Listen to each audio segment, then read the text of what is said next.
مولا فرماتے ہیں کہ ایک مقام سے پیغمبر اسلام گزر رہے تھے کہ ایک ہرنی بندھی ہوئی تھی. خاطرات امیر المومنین میں موجود ہیں، روایات کی کتاب میں، احادیث کی کتاب میں موجود ہے. کہا کہ ایک ہرنی کو کسی نے باندھ رکھا تھا ظاہراً مکے کی سرزمین پہ. کہا جب ہرنی کو بندھا دیکھا پیغمبر اسلام نے تو کہا پیغمبر گزر رہے تھے فصیح و بلیغ عربی زبان میں، اس نے کہا السلام علیک یا رسول اللہ.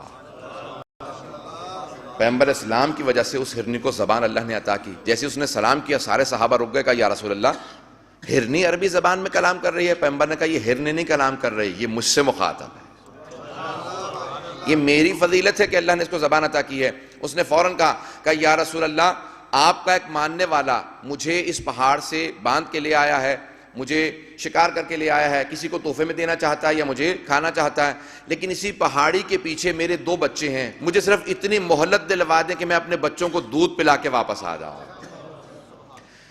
جیسے ہی ختم مرتبہ نے سنا، کہا کس کی ہے یہ ہرنی؟ فوراً کوئی صحابی آیا، کہا یا رسول خدا میں لے کے آیا ہوں.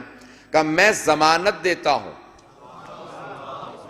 اس ہرنی کو آزاد کر دو، میں ضمانت دیتا ہوں، میں اللہ کا نبی تمہیں ضمانت دیتا ہوں یہ کچھ دیر میں واپس آ جائے گی. کہا یا رسول خدا اگر آپ ضمانت دے رہے ہیں تو میں نے اسے آزاد کر دیا. رسی کھولی، کہا کہ جا تو آزاد ہے.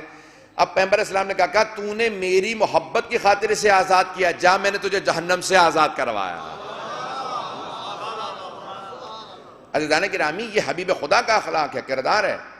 آپ فرماتے ہیں کبھی بھی کسی کو نیکی سے باز مت رکھو، کسی کو روکو مت. اگر کوئی نیکی میں حصہ لینا چاہتا ہے، توجہ ہے اس جملے پہ عزیزان گرامی، آپ کوئی نیک کام کر رہے ہیں، مثال کے طور پر مجلس کا اہتمام کر رہے ہیں، تبرک کا اہتمام کر رہے ہیں، اگر کوئی اس میں حصہ لینا چاہتا ہے تو نیکی سے مت روکو.